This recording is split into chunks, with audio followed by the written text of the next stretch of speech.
Hello दोस्तों, कैसे हो आप लोग? उम्मीद करते हैं आप अपने एग्जाम्स की अच्छे से तैयारी कर रहे होंगे। इस वीडियो में हम लेकर आए हैं जामिया मिलिया इस्लामिया के बाकी के बचे हुए एमएससी बायोसाइंस 2022 के क्वेश्चन। शुरू करते हैं। The product obtained on heating 2-bromopentane with potassium ethoxide in ethanol is 1-pentene, 2-cis-pentane, trans-2-pentene और 2-ethoxypentane। देखिए, जो एल्काइल हैलाइड्स हैं, whenever they react with alcoholic KOH, that means KOH in what? ethanol, तो वो क्या बना लेंगे? Potassium ethoxide. तो ultimately when we are saying potassium ethoxide से रिएक्शन करानी, that means we are talking about the alcoholic KOH। तो जो रिएक्शंस है वो एलिमिनेशन रिएक्शंस में जाती है और सेट्जर रूल लगता है। और क्या कहता था सेट्जर रूल? इसके हिसाब से अगर आप देखें तो 2 ब्रोमोपेंटेन को जब हम निकालेंगे, जब उसमें से हमें क्या करना है? HBr निकालना है, तो जो हाइड्रोजन है वो कहां से निकलेगा? हाइड्रोजन निकलेगा जो मोस्ट सब्स्टिट्यूटेड पोर्शन है, the carbon which is most substituted, and that's where trans 2 pentene will be the most stable, the more dominant product which will be form. So here the option C should be the correct answer. Find the alkene with maximum stability: cis-2-butene, trans-2-butene, 1-butene और all have the same stability। देखो भाई, stability of alkene जो होती है वो determine की जाती है कि आपको कितना एनर्जी लगेगा इस डबल बॉन्ड को हटाने के लिए। That means how much energy you have to provide for the hydrogenation of the alkenes. इसको डिटरमाइन करना आसान होता है, तो इस तरीके से हम जो है स्टेबिलिटी को फिगर इट आउट कर सकते हैं। नॉर्मल जो वैल्यू होती है वो अराउंड -30 किलो कैल पर मोल के हिसाब से एनर्जी होती है नॉर्मली एल्कीन्स की। इससे कम है तो आपका मॉलिक्यूल ज्यादा स्टेबल होगा, यानी कि the molecule who is having low value of the this hydrogenation required energy, वो जितनी कम होगी उतना ही मॉलिक्यूल स्टेबल होगा। -30 किलो कैल से जितनी कम होगी उतना बेटर होगा। अब इसके कुछ लॉजिक होते हैं कि ये कैसे डिटरमाइन होती है। जितनी ज्यादा एल्कीन जो है सब्स्टिट्यूटेड होंगी, यानी ज्यादा कार्बन नंबर्स होंगे, उतना ही हाइपर कॉन्जुगेशन बढ़ेगा और मॉलिक्यूल जो है ज्यादा स्टेबल होगा। अगर इस क्वेश्चन में देखें तो सारे ही मॉलिक्यूल ब्यूटीन है, तो नंबर ऑफ कार्बन तो सेम है, तो ये कॉन्सेप्ट तो लगेगा नहीं। एक और कॉन्सेप्ट हो लगता है जिसमें डाई सब्स्टिट्यूटेड अगर एल्कीन्स हैं तो जो ट्रांस आइसोमर्स हैं वो ज्यादा बेटर परफॉर्म करते हैं, ज्यादा स्टेबल होते हैं। क्यों? ऑब्वियसली स्टेक हिंड्रेंस का कॉन्सेप्ट लगा दीजिए। तो here the option trans 2 butene will have the maximum stability owing to the fact कि they have the least energy content. आगे चलते हैं। Which one of the following halide can be used in the Friedel-Crafts reactions? Isopropyl chloride, bromobenzene, chlorobenzene और क्लोरोईथीन। देखिए, Friedel craft reaction करवाने के लिए हमें कार्बोकेटाइन बनाना पड़ता है, और कार्बोकेटाइन जो है तब बनता है जब आपका ये जो हेलोजेंस है वो डायरेक्टली अटैच ना हो किससे? बेंजीन से। क्यों? क्योंकि क्लोरोबेंजीन हो या ब्रोमोबेंजीन हो या क्लोरोईथीन हो, इन सब में due to the lone pair of electron on halogen वो डिलोकलाइज होंगे विद पाई बॉन्ड्स। ये वाला केस आपको आइसोप्रोपाइल क्लोराइड में नहीं मिलेगा। आइसोप्रोपाइल क्लोराइड में you can easily create the carbocation, and that's where it will be an ideal reactant in the Friedel-Crafts reaction. So here the option A would be the correct answer. Chlorides of non-metals are covalent because, हम देख रहे हैं बहुत सारे chemistry के questions आ रहे हैं, तो आप प्लीज अपनी 11th 12th की केमिस्ट्री पे वर्क करिएगा if you wanted to clear this Jamia Millia Islamia का एमएससी बायोसाइंसेस। एट टाइम्स आपको केमिस्ट्री हो गया या आपके मैथ्स के क्वेश्चंस हमने देखे हैं कि बहुत सारे आए हैं। चलिए क्वेश्चन पे आते हैं। Chlorides of non metals are covalent because of electron sharing, they can donate electrons to chlorine, they cannot share electrons with chlorine, or they donate electrons to chlorine forming chloride ions। जो non metals हैं they react with chlorine to form the covalent chlorides। और ये क्यों होता है? Because the chlorides are formed by sharing electron between atoms of non-metals and chlorine। So here the option A should be the correct answer। alloy of which of the following metals is called amalgam? ये तो बहुत simple है। Generally जो alloy होते हैं, जो amalgam कहलाते हैं, वो जनरली बनते हैं कब? जब एलॉय ऑफ आपका मर्क्यूरी रिएक्ट करता है किससे? मेटल से। लाइक आपके सिल्वर हो गया, कॉपर हो गया, टीन हो गया, जिंक हो गया, तो जब भी मरकरी के रिएक्शन होती है, मरकरी की एलॉय बनती है इनमें से किसी मेटल के साथ, तो उसको हम बोलते हैं अमलगम, जो कि ऑप्शन ए होगा। Which of the following is true if the forward and reverse reactions have the same energy of activation? Delta H equal to delta G equal to delta S equal to 0, delta S equal to 0, delta G equal to 0 or delta H equal to 0. देखिए, for a reaction, especially the spontaneous reaction, the enthalpy change, that means delta H, is dependent on the difference between the activation energy of the forward reaction as well as reverse reaction. तो delta H की जो value है वो किस पे depend करेगी? Forward की जो भी आपका डेल्टा एक्टिवेशन एनर्जी है और रिवर्स की जो आपकी एक्टिवेशन एनर्जी है। अब the since the value of both are equal, तो डेल्टा एच किसके बराबर हो जाएगा? 0 के। So here for a forward and reverse reaction, if they have the equal amount of activation energy, तो डेल्टा एच की वैल्यू उस केस में 0 होगी। That means option D. What is the molar entropy change for melting of ice at 0 degree Celsius if the enthalpy of formation is 1.435 किलोकैल पर मोल? तो answer हमें देखना है कि आंसर क्या आता है। Is it 0.526 with unit, 5.26 with unit, 10.52 with unit और 21.04 विद यूनिट? चलिए, आपको एक फॉर्मूला याद होगा दैट डेल्टा एस किसके बराबर होता था? Delta H by temperature. Temperature has to be in kelvin, remember. Now इसको सॉल्व करिए जल्दी से। डेल्टा एच कितना दे रखा है? एंथैल्पी ऑफ फॉर्मेशन 1.435 किलोकैल पर मोल, ठीक है ना।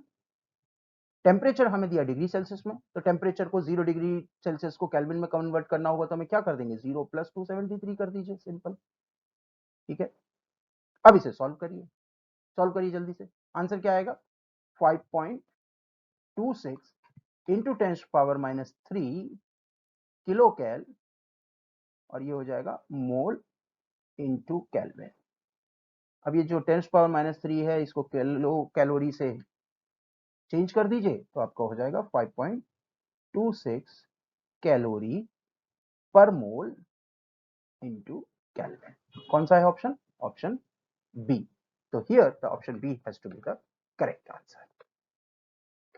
How does a catalyst increase the rate of a reaction? ये तो बहुत सिंपल है बाबा। एक कोई भी कैटलिस्ट है वो इंक्रीज कैसे करता है? दे typically speed up a reaction by reducing the activation energy. तो जो normally without any activation energy, अच्छा एक्टिवेशन एनर्जी क्या होती है? जब भी किसी रिएक्टेंट को प्रोडक्ट बनना होता है तो उसको एक हाई एनर्जी ट्रांजिशन स्टेट में जाना होता है, एंड जो एनर्जी इसको बनाने के लिए लगेगी, दैट मीन्स किसी भी रिएक्टेंट को ट्रांजिशन स्टेट बनाने के लिए जो एनर्जी लगेगी, that is called as activation energy. अब now you have a two ways to reduce this activation energy. या तो आप इतना टेम्परेचर दे दीजिए, दैट मीन्स हीट कर दीजिए, और या फिर आप इसकी एक्टिवेशन एनर्जी को रिड्यूस कर दीजिए। जनरली जो एंजाइम्स है या कैटलिस्ट है वो नॉर्मली ट्रांजिशन स्टेट की जो एनर्जी होती है उसको रिड्यूस कर देते हैं, और उसकी वजह से ऐसी reaction at low temperature can also be catalyse. तो हियर क्या होगा option? Option C, that by lowering the activation energy. Which of the following undergoes a maximum change in its oxidation number when a mixture of oxalic acid, potassium chlorate and sulfuric acid is heated? Sulphur, chloride, carbon और hydrogen. चलिए इस question की पहले equation को check कर लेते हैं। तो सल्फर की जो ऑक्सीडेशन स्टेट है इस केस में कितनी है? हमारी सल्फर की ऑक्सीडेशन स्टेट +6, और जो आपका प्रोडक्ट बना है उसमें कितनी है? +6, तो there is a no change. As far as carbon is concerned, we have here +3, जबकि जो आपका प्रोडक्ट बन रहा है उसमें कितना है? +4, तो there is a difference of 1। while chloride के केस में we start with +5 while we end up at -1, that means there is a huge change as far as chloride is concerned of oxidation number. तो किसमें सबसे ज्यादा oxidation number का change आएगा? Chloride ion के केस, दैट मीन्स क्लोरीन के case, option B. Which among the following compound is the most reducing compound? Hydrogen sulphide, HNO3, SnCl2 और H2SO3। देखिए जो हाइड्रोजन सल्फाइड है it is a good reducing agent. क्यों? क्योंकि इसमें sulphur की जो वैलेंसी होती है वो -2 होती है, that means it has a sufficient amount of electron to supply. In fact, H2S, whenever it reacts with oxygen, it burns. That itself showcase कि जो H2S है वो कितनी जल्दी ऑक्सीडाइज होगा. That means how much reduced it is. So option A should be the correct answer. In which of the following complex the oxidation number of iron is +1? तो इसमें से जो चार कॉम्प्लेक्स दे रखे हैं, स्पेशली द सेकंड वन, इसको हम क्या बोलते हैं? We also call it as brown ring complex. And this brown ring complex, इसके अंदर जो आपकी आयरन की जो वैलेंसी निकल के आती है कैलकुलेटेड, वो +2 होती है. But because of the charge transfer, जो NO है वो चार्ज इलेक्ट्रॉन ट्रांसफर करता है on the iron. So because of the charge transfer between iron and NO, तो जो इफेक्टिव आयरन की जो वैलेंसी या ऑक्सीडेशन नंबर होता है वो होता है +1. सो here the option B, that means brown ring complex, is the correct answer. Delta H enthalpy change for the reaction, जो अमोनिया का एक प्रोसेस है, नाइट्रोजन प्लस हाइड्रोजन मिलकर अमोनिया बना रहे हैं, तो इसमें डेल्टा H निकालना है. बड़ा सिंपल है. डेल्टा H का फॉर्मूला क्या होता है? Delta H is equal to change in internal energy plus nRT. ठीक है. N क्या होता है? Change in the number of, क्या? Number of products minus number of reactant या फिर उनके मोल्स. तो यहां पर अब रिएक्शंस में देखिए कितने नंबर ऑफ मॉलिक्यूल्स बने प्रोडक्ट में? 2. और जो आपके रिएक्टेंट में कितने हैं? N का 1 मॉलिक्यूल एंड हाइड्रोजन के 3 molecule, that means 4. So 2 minus 4, that means delta N कितने के बराबर हो जाएगा? -2 के. तो the following formula will become delta H equal to delta E minus 2 RT. कहां पर है ये ऑप्शन? First, delta E minus 2 RT. Which is true for the entropy of a spontaneous reaction. ये तो बहुत आसान है. देखिए, entropy of a spontaneous reaction should always be greater than 0. That means जो आपका डेल्टा S टोटल है, और टोटल जब हम बोलते हैं, we simply means delta S of a system plus delta S of a surrounding. ठीक है. So the total entropy should be always have a positive value or should be increased, should be always have greater than 0 value. ये आपका second law of thermodynamics भी कहलाता है. So option B should be the correct answer. Which one will have maximum number of water molecule? 18 molecules of water, 1.8 grams of water, 18 grams of water और 18 moles of water. देखिए, 1 मोल कितने के equivalent होता है? Avogadro number के. That means 6.023 into 10 power 23 molecules के. तो when I से 1 मोल वाटर है, तो ऑब्वियस सी बात है कि 18 मॉलिक्यूल्स ऑफ वाटर तो आंसर हो नहीं सकता, because 18 moles of water already दे रखा है आपको. तो यानी आपका 18 into this many number of molecules are there. तो 18 मॉलिक्यूल्स में डेफिनेटली ज्यादा होंगे ए से. A comparison, that is 18 molecules से तो ज्यादा ही होंगे. नाउ ऑप्शन बी भी नहीं हो सकता. क्यों? क्योंकि 1.8 ग्राम्स ऑफ वाटर दे रखा है और नेक्स्ट में 18 ग्राम ऑफ वाटर दे रखा है. So obviously 18 gram of water में डेफिनेटली जो भी नंबर निकल के आएगा मोल्स का, वो ज्यादा ही होगा. तो ऑप्शन सी या डी में से कोई एक होना है. तो लेट्स कैलकुलेट ऑप्शन सी को पहले. ऑप्शन सी यानी कि 18 ग्राम अगर वाटर है, तो how many number of moles would it be having? तो नंबर ऑफ मोल्स का कितना होता है फॉर्मूला? नंबर ऑफ मोल्स का फॉर्मूला होता है फिजिकल वेट, यानी वेट जो आपको दे रखा है, और डिवाइडेड बाय क्या? Molar mass. ठीक है. Both the quantity should be in the your gram. अब नाउ फिजिकल वेट कितना दे रखा है? 18 ग्राम. मोलर मास कितना होता है आपका वाटर का? 18. सो 18 divided by 18, that will be equivalent of 1. यानी कि 18 ग्राम ऑफ वाटर में कितने हुए? 1 मोल. जबकि हमें ऑप्शन डी में क्या दे रखा है? 18 moles. So definitely 18 moles will be having more number of molecules than the 18 gram of water. So option D is the correct answer. Which of the species is not paramagnetic? As plus, chloride ion, neon ion और beryllium ion. चलिए देखिए, paramagnetic और diamagnetic का जो concept होता है वो बड़ा सिंपल होता है. आपको इलेक्ट्रॉनिक कन्फिगरेशन देखना होता है, और इलेक्ट्रॉनिक कन्फिगरेशन में if you are finding the unpaired electron, तो इट वुड बी पैरामैग्नेटिक. और if you are not finding the unpaired orbitals, that means it is a diamagnetic. तो इन तीनों का ही हम, इन चारों का ही एक काम करते हैं, हम देख लेते हैं. So if you see the chloride ion, तो chloride ion में आप क्या देख रहे हैं? That the outer orbitals are filled. So it should be diamagnetic rather than paramagnetic. What about others? So the outer orbital here, it is unpaired. Here also it is unpaired. Here also it is unpaired. That means both beryllium ion, neon ion and arsenate ion both are paramagnetic because of the unpaired electrons in the outermost orbital, while chloride ion will be diamagnetic because it is not unpaired. So hence the option B should be the correct answer. Which of the following character is not typical to class Mammalia? चलिए जी biology शुरू होगी. Alveolar lung, 7 cervical vertebrae, कीकोडेंटिशन और 10 pair of cranial nerves. देखिए alveolar lung होते हैं, क्यों? क्योंकि mammals जो है रेस्पिरेशन करते हैं लंग्स के थ्रू और लंग्स में जो बेसिक यूनिट है वो एल्वियोलाई है. 7 सर्वाइकल वर्टिब्रा भी होते हैं.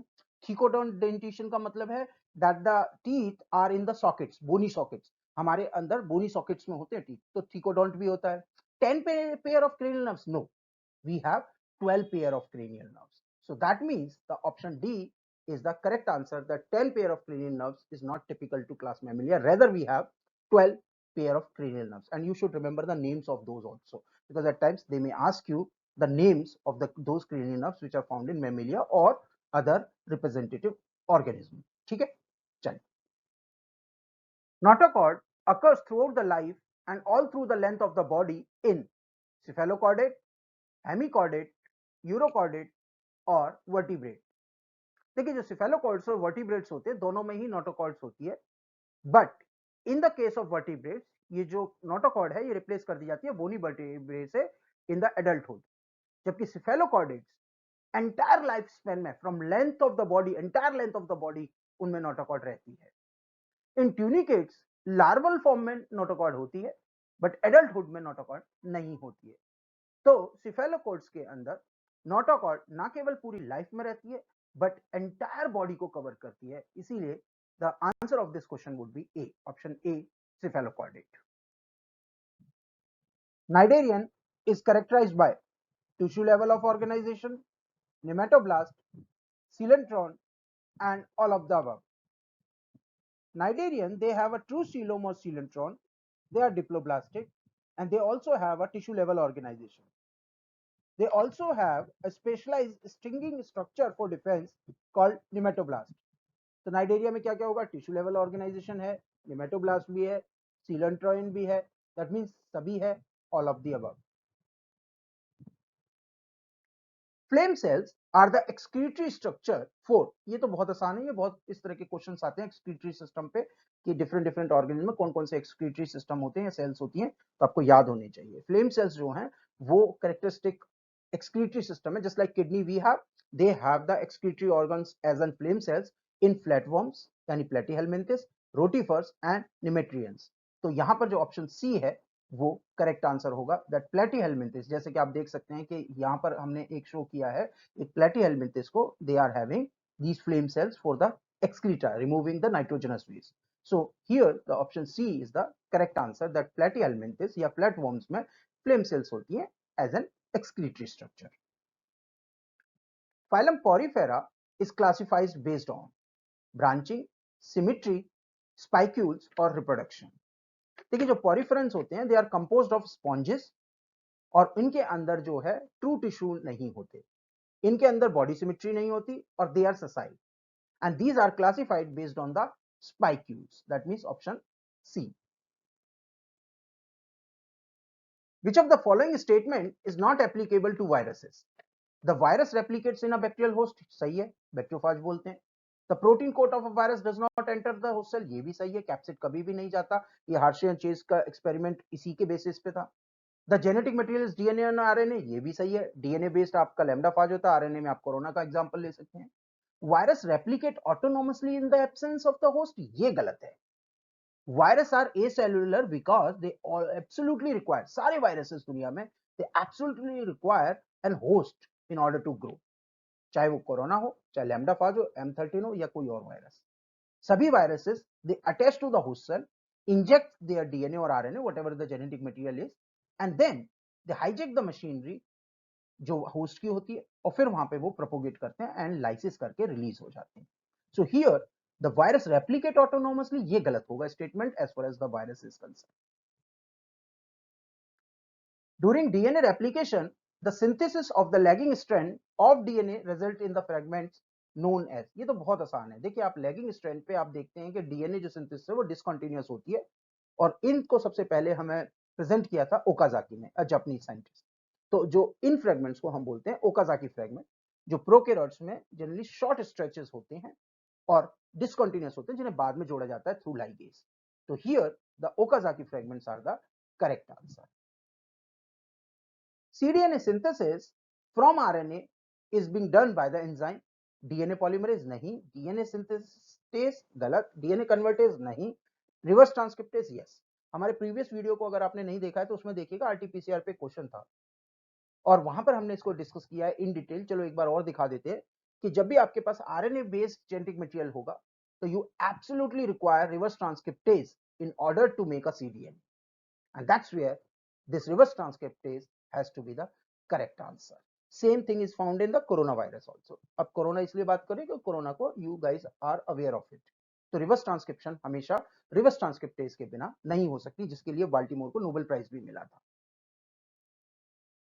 Which of the following processes does not occur in prokaryotes? Transcription होता है, स्प्लाइसिंग बिल्कुल भी नहीं होता। प्रोकैरियोट्स में जो जीन्स हैं वो कंटिन्यूअस होती हैं, उनमें आपके इंट्रॉन्स होते ही नहीं है, और इंट्रॉन्स नहीं है तो स्प्लाइसिंग की भी जरूरत नहीं होगी, because splicing is a process which is used in the eukaryotes to remove those introns जो इन बिटवीन गैप्स हैं एक्सॉन्स के। तो splicing is the correct answer here.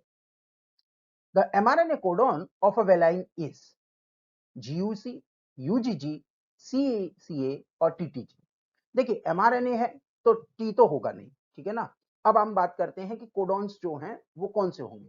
तो वेलाइन के कोडॉन बड़े आसान है। देखिए फर्स्ट GU जो है, इसके बाद अगर आप A लगा दें तो भी वेलिन को कोड होता है, अगर आप इसके बाद U लगा दें तो भी वेलिन को कोड होगा, अगर इसके बाद आप GU के बाद U के बाद G लगा दें तो भी वेलिन को कोड होगा, एंड अगर आप इसके बाद C लगा दें तो भी वेलिन को कोड होगा।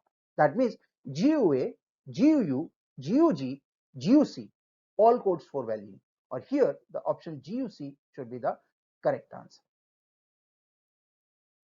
What are osteocytes? देखिए जो ऑस्टियो वर्ड है ये बोन से रिलेटेड होता है, तो जब भी आपको ये ऑस्टियो वर्ड सुनाई दे तो इसका सीधा सा मतलब है कि something is related to the bone. That means osteoclast हो गया, ऑस्टियोब्लास्ट हो गया, ऑस्टियोसाइट्स हो गया, these are the cells which are related to the bones. Osteocytes is a type of bone cells जो कि यूज होती है बोन सिंथेसिस में।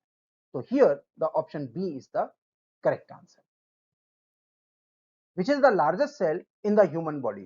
Is it macrophage, ovum, granule cells or none of the above? Macrophage जो है वो largest आपकी immune cells है। ऑन द कंट्री ओवम जो है वो आपकी लार्जेस्ट सेल्स होती है in the human body. Around इसका जो डाया होता है 120 माइक्रोन होता है और 20 टाइम्स लार्जर होती है than the sperms. At times you can even see them without the microscope. तो ओवम जो है, फीमेल ओवम, वो हमारी बॉडी का लार्जेस्ट सेल्स है in the human body. So option B is the correct answer. Name the site where digestion of protein occurs. Is it pancreas, rectum, liver और ileum? देखिए some part of the protein digestion that starts in the stomach, जहां पर कि आपका pepsin release होता है, ठीक है ना। और पेप्सिन जो है वो बहुत बड़े प्रोटीन्स को छोटे छोटे पीसेस में कट कर देता है, पेप्टाइड्स में कट कर देता है। बट जो मेजोरिटी ऑफ डाइजेशन है उसके लिए आपको पैनक्रियाटिक जूस का जरूरी होता है, जहां पे ट्रिप्सिन, काइमोट्रिप्सिन और दूसरे आपके जो एंजाइम्स हैं लाइक पेप्टाइडेजेस जो कार्बोक्सी टर्मिनल वाले हैं या एन टर्मिनल वाले पेप्टाइडेजेस हैं, उनकी जरूरत होती है, जिन्हें हम एक्सोपेप्टाइडेजेस भी बोलते हैं। तो इसीलिए ये सारे जो रिलीज होते हैं वो ड्यूडिनल एरिया में रिलीज होते हैं। तो जो स्मॉल इंटेस्टाइन यानी इलियम वाला जो एरिया है वहां पर इनका डाइजेशन सबसे ज्यादा होता है। तो here the option D is the correct answer, that protein digestion जो चंक प्रोटीन डाइजेशन का है, मेजर जो डाइजेशन है वो आपका इलियम में होता है। जस्ट 20% समवेयर वो आपका स्टमक में होगा, यानी बहुत लार्जर जो प्रोटीन है उसका डाइजेशन जो है वो होगा, बट मेजर जो डाइजेशन है वो इलियम में ही होगा। Where are the parotid glands located? Below the stomach, behind and above the pancreas, below and in front of ear canal और underneath the armpit? चलिए एक काम करते हैं, डायग्राम देख लेते हैं। ये आपकी पैरोटिड ग्लैंड्स हैं, कहां पर हैं? आपके जो ईयर कैनाल है या ईयर के पास और आपका जो जॉज है उसके पीछे। तो क्या आंसर होना चाहिए? Option C. Which of the following signal molecule does not interact with the cell surface receptor? Insulin, gastrin, glucagon, testosterone. आप अगर इन्हें ध्यान से देखिए, क्या आपको एक कोई सिमिलरिटी नजर आ रहा है या कोई एक पैटर्न नजर आ रहा है?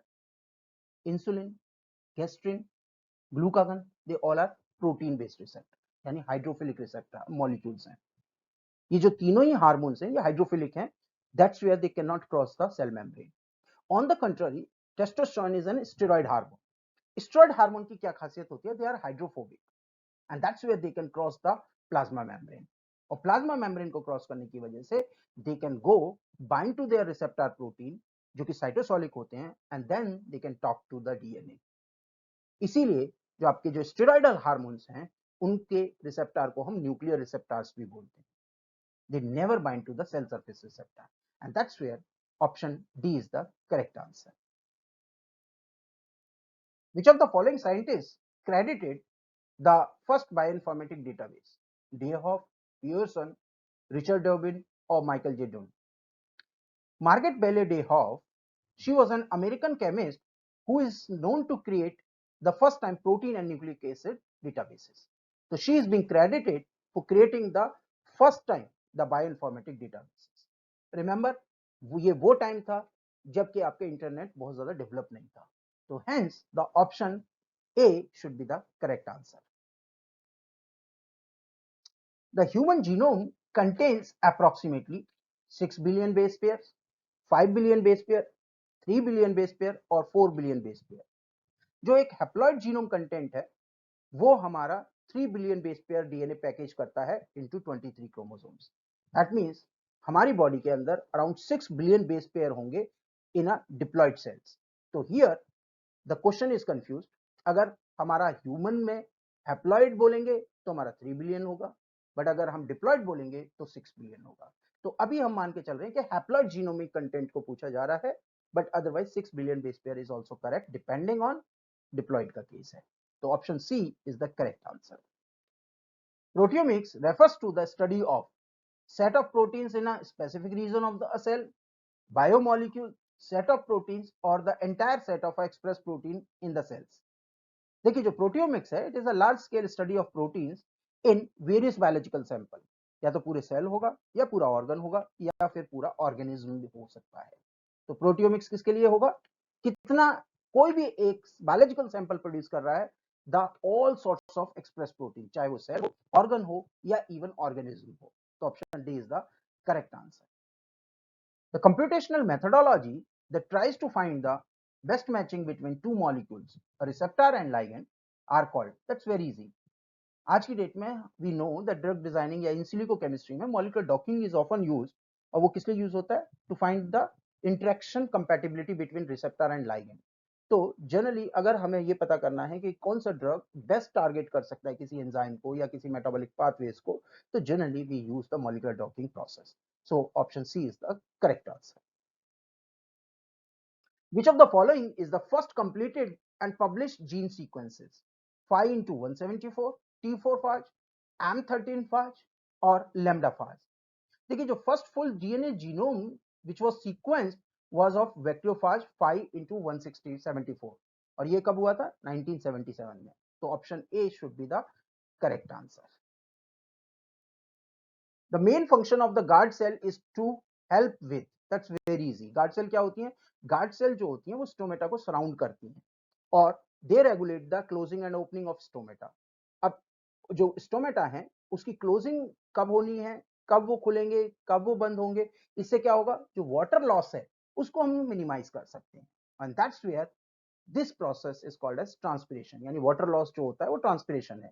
तो जो गार्ड सेल हैं वो मैक्सिमाइज करती हैं the regulation over the transpiration. So option A should be the correct answer. Transport of food materials in higher plants occurs through flowers, companion cells, tracheids or sieve elements. देखिए जो food material है it is translocated through the phylum and जो phylum है वो basically बना होता है किससे? Conducting cell called sieve tubes. तो जो सीव एलिमेंट्स हैं वो एक्चुअली रेस्पॉन्सिबल होते हैं फाइलम में for the transportation of food material in higher plant from top to bottom और from bottom to top. Okay, so option D should be the correct answer. glycolysis is also known as EMP pathways, TCA pathways, carbon sequestration और none of these. देखिए जो glycolysis है जिसको हम जानते हैं reactions को 10 sets of reaction, it was given by Gustav Embden, Otto Meyerhof and Jakub Karol Parnas, और उन्हीं से इसको हम बोलते हैं एम्बेडेन, मेयरहोफ, परनाज या फिर EMP pathways. That is option A. An important product of Krebs cycle is water, methane, ATP और none of the above. चलिए देख लेते हैं। जो आपकी साइट्रिक एसिड साइकिल या क्रेब्स साइकिल होती है उसके जो आउटपुट प्रोडक्ट्स होते हैं उसमें हमें क्या मिलता है, one round of TCA cycle gives us 3 NADH, 1 FADH2 and depending on whether it is happening in plants or animal system, so we get the 1 GTP or 1 ATP, 2 carbon dioxide molecule. So among the given option, the ATP should be the correct answer. One of the following is not an auxin: indole 3 acetic acid, maleic hydrazide, indole butyric acid और naphthalene acetic acid. देखिए जो IAA है या indole acetic acid है ये एक natural auxin होता है, while IBA यानी indole butyric acid and NAA यानी नेफ्थालिन एसिटिक एसिड ये सिंथेटिक ऑक्सिन्स हैं। मैलिक हाइड्रोजाइड जो है या MH, it is a synthetic plant growth regulator. So here the option B is the correct answer, that IAA, IBA and NAA ये सारे के सारे ऑक्सिन्स हैं। First one is natural, the last two is synthetic, but maleic hydrazide is not an auxin. So here option B should be the correct answer. चलिए अब इस video को यहीं समाप्त करते हैं। आप अगर सब्सक्राइब करेंगे तो हमारा भी मोटिवेशन बना रहेगा। इसी तरीके से हमसे जुड़े रहने के लिए धन्यवाद। Thank you very much.